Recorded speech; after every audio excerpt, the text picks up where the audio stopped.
the dog that hasn't barked during this crisis so far has been protectionism. How big a risk is there, do you think, of a second leg of this crisis leading to protectionist pressures which would seriously affect developing countries? Who is it for, Larry? The Guardian. No. Who? Well, either you or Madam the Guardian. Come on, go. Do you want me to go first? What's up?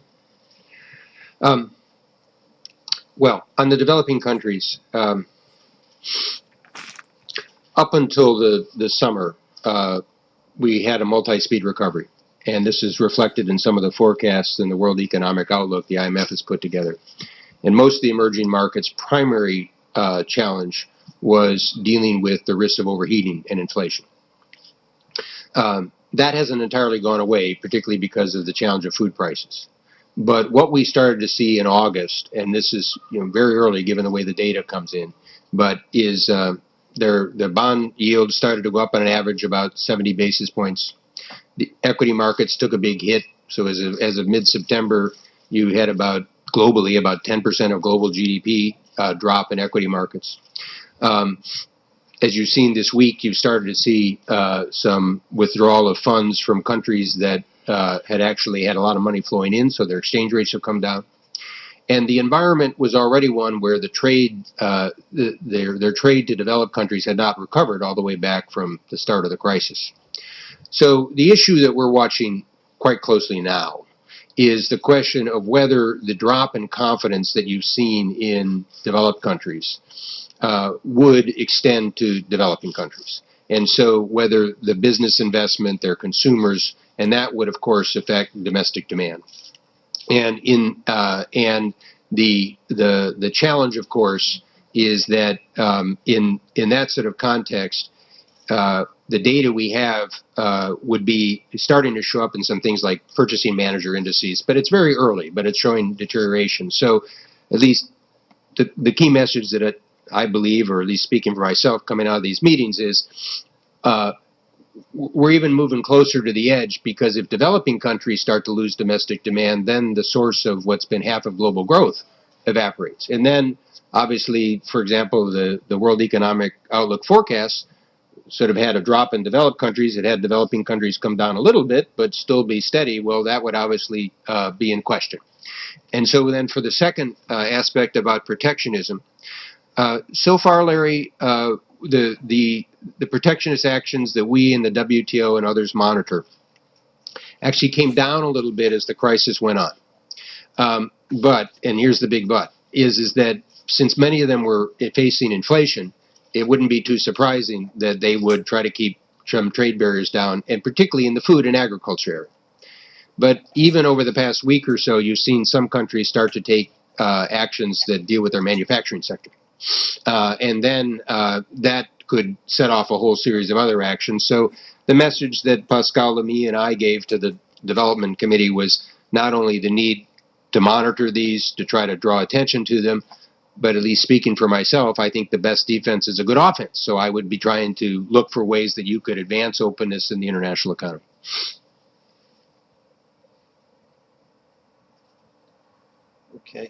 Okay. We'll go around.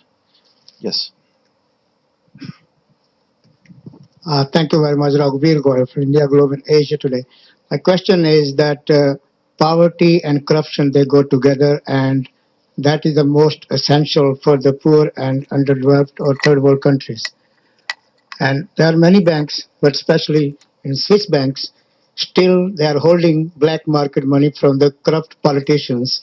You have seen recently in many underdeveloped countries, including in India, the campaign going on against corruption, those who are holding black market money in those banks. What I'm asking you is, what are you doing about those two?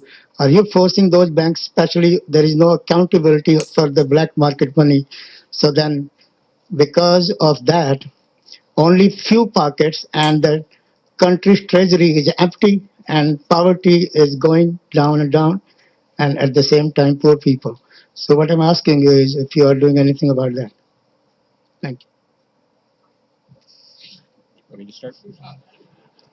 Well, Christine actually played a leadership role on this in her prior post because the bank had created something called the Stolen Asset Recovery Initiative.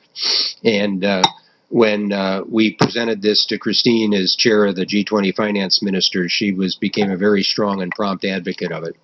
And there are different dimensions of it. But one is there's an international treaty, there's an accord that we've tried to press as many countries as possible to ratify, and we're including some developed countries that haven't yet got it through their parliament, to make it easier to get access at those funds. But then secondly, we are working with a series of emerging markets to help them file the cases, develop the capacity to track the money. In some cases, they feel that it would help them if in the recovery they could make the case about sort of the monitoring of the disposition of those assets. So there's a series of countries that we're working with. We had some modest early success, I believe, with Haiti. We can get you some others. But there's a host of countries that we're working with on this. And indeed, in the course of the past couple of days, I had some discussions about trying to support India and on this issue, as well as some of the North African countries in this process. I'll just follow up on that for a second. I think that the two dimensions, in addition to what President Zulik has mentioned, and the stolen asset recovery is a very good initiative and one that is to be encouraged. Two other things. One is the transparency initiative, which has been certainly undertaken by various jurisdictions around the world, and which is critical in that it requires disclosure of payments that are made, and it's whatever goes in support of transparency in that particular section is very, very important. And the second one is the non-cooperative jurisdiction initiative that has been undertaken by the G20, which has helped some jurisdictions make progress in terms of disclosure. Whatever happens in the field of disclosure, bank secrecy, and commitment to disclose information is good news.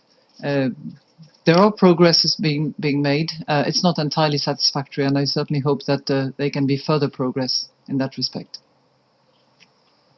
Yes, Bob.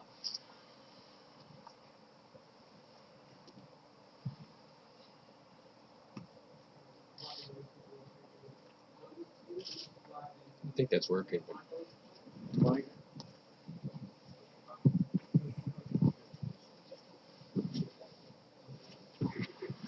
Another one. Is there another microphone we could use, please? Just here, Bob, to your other side. Better? Ah, okay. For Mr. Zellick and Ms. Lagarde, you both have talked very passionately about the possibility of this crisis getting worse and worse. At its heart, it's a European crisis. Is there anything that either of you could point to in the many meetings that you've had over the past few days that would lead you to say that the European crisis is closer to resolution? And if so, what would you point to? I wish you had attended the conference that took place earlier today, because what we tried to do was to express precisely what you are looking for, which was a clear sense around the membership, and I'm not just talking about the members of the Eurozone, but the membership, the 187 members that are represented at the IMF when we had the meeting of the IMFC this morning, but a clear sense of, number one, a common diagnosis about the issue, number two, a sense of common purpose and decisiveness about addressing the issues. Number three, a clear focus on the steps to be undertaken in the coming weeks to address the issues. Now, there is clearly work underway in that regard, but I certainly myself was very strongly encouraged by the purpose, the determination, the sense of absolute urgency that was shared amongst the membership. Yes, ma'am, right here. I'm from China Business News. My question is both to MD Lagarde and also President Zolik.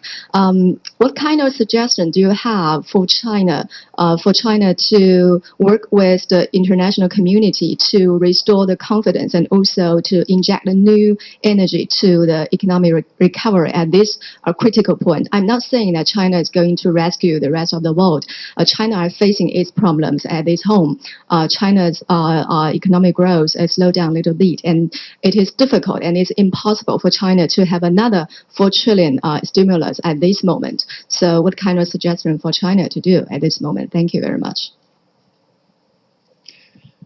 Well, in the this collective drive that I was referring to when I responded to the previous journalist who asked the question, there is a role for everyone. And that was also clearly the understanding in the room, which means that for large emerging markets, there is a role to be played. Countries with an external surplus account can certainly play their part in rebalancing the economy, because that's really in the background and also at the root of what is happening at the moment. So, the message is pretty clear. To rebalance, countries with external surplus account need to actually develop their domestic market, which will be good internally, good externally as well. And by the same token, you know, a little bit of currency appreciation might help, including to drive down inflation.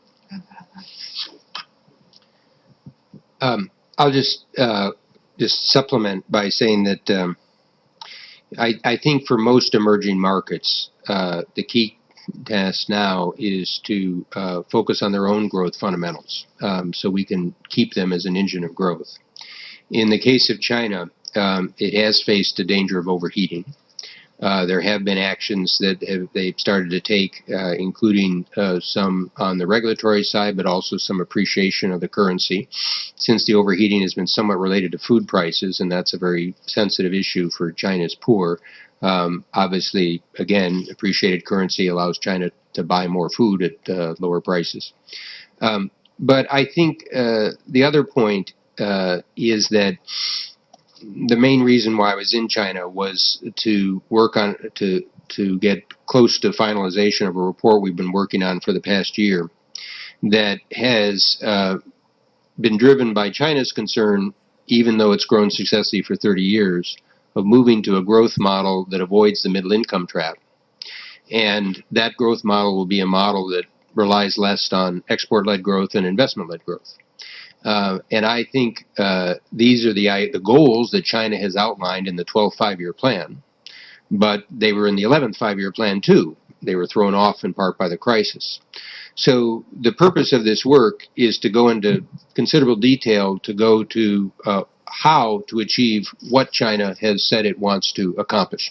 And I think this could be significant over time, because with the next leadership generation coming in 2012, I think there's a recognition about the need for these structural changes. And my own experience has been that China will move more on some of the price issues if the structural models will change. And so this is not obviously as immediate as some of the fiscal and monetary issues that Christine has mentioned, but I think it's going to be important for the long run stability and rebalancing of the international system. And to give credit where credit is due, there's a lot of economies in the world that should be considering structural growth issues in the midst of pretty weak performance. China's had 10% annual growth for 30 years, and yet it's willing to consider structural change. And I think that's a good sign. But, of course, the devil will be in the details of implementation. Okay, we have time for one more quick question. Yes, ma'am. My name is Adam Mawologem, the Washington Bureau Chief of the African Sun-Times. My question is for President Zolik and Madame Lagarde.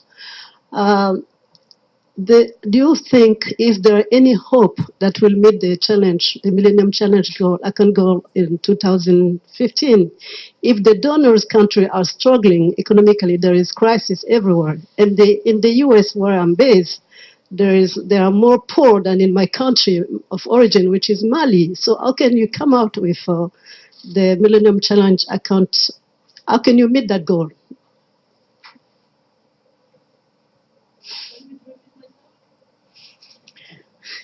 No, I'm just thoughtful about your question, and it's the beauty and the